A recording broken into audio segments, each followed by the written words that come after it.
Hi, mapagpalang umaga po sa bawat isa.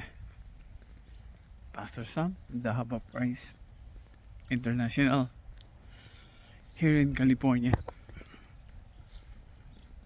Very foggy po.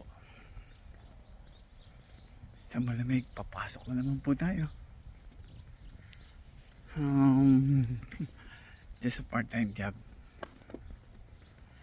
So, lalakad pa po tayo.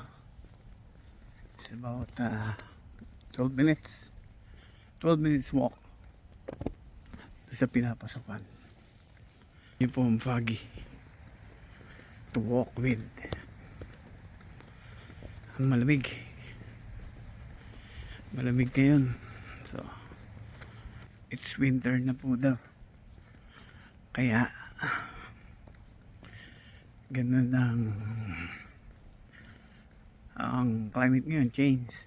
Dumating kami dito, summer. Napakainit. So ngayon, it's winter na kasi December coming. Hinihingil lang ako. But the good news is, yung magandang balita ng Panginoon. Ayon po dun sa Philippians 4:6 na it says, don't worry about anything, but by everything, with prayer and supplication, let your request be made known to God. What is the implication here?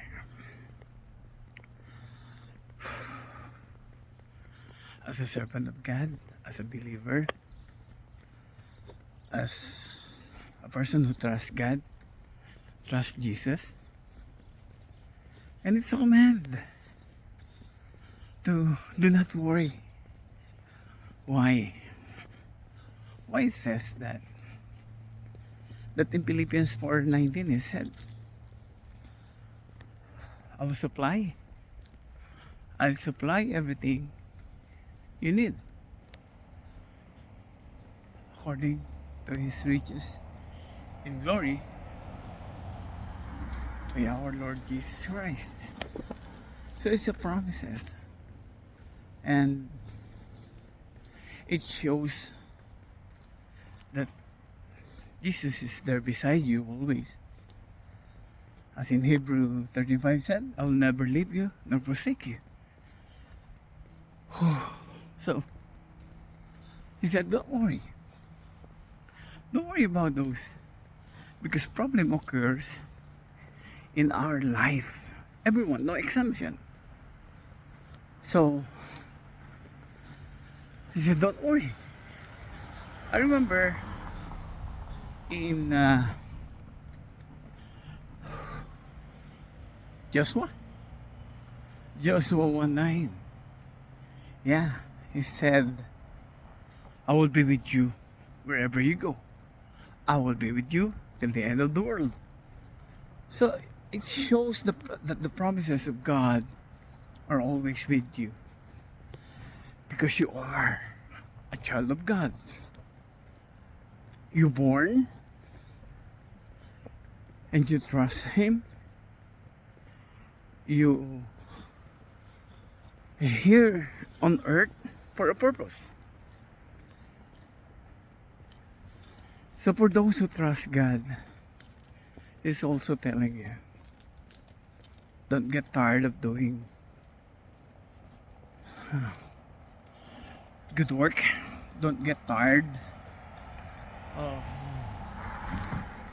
doing and serving God, because there is always a time frame of hardship.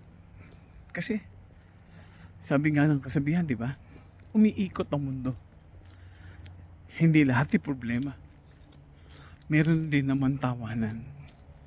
Meron din naman kasiyahan.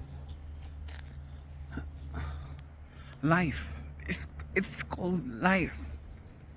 Pag puro saya, maybe you get bored. At meron namang puro iyak, you will get bored. So the Lord knows your future. Di ba? Kailangan natin maunawaan at malaman ang able and capable of God.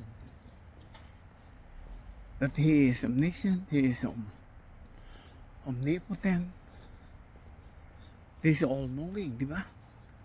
So God knows. Kaya sinasabi ng Philippians 4:6, don't worry. I think also it is written in Isaiah 63 verse 4, if I'm not mistaken. Kaya mga kapatid, sa pananampalataya,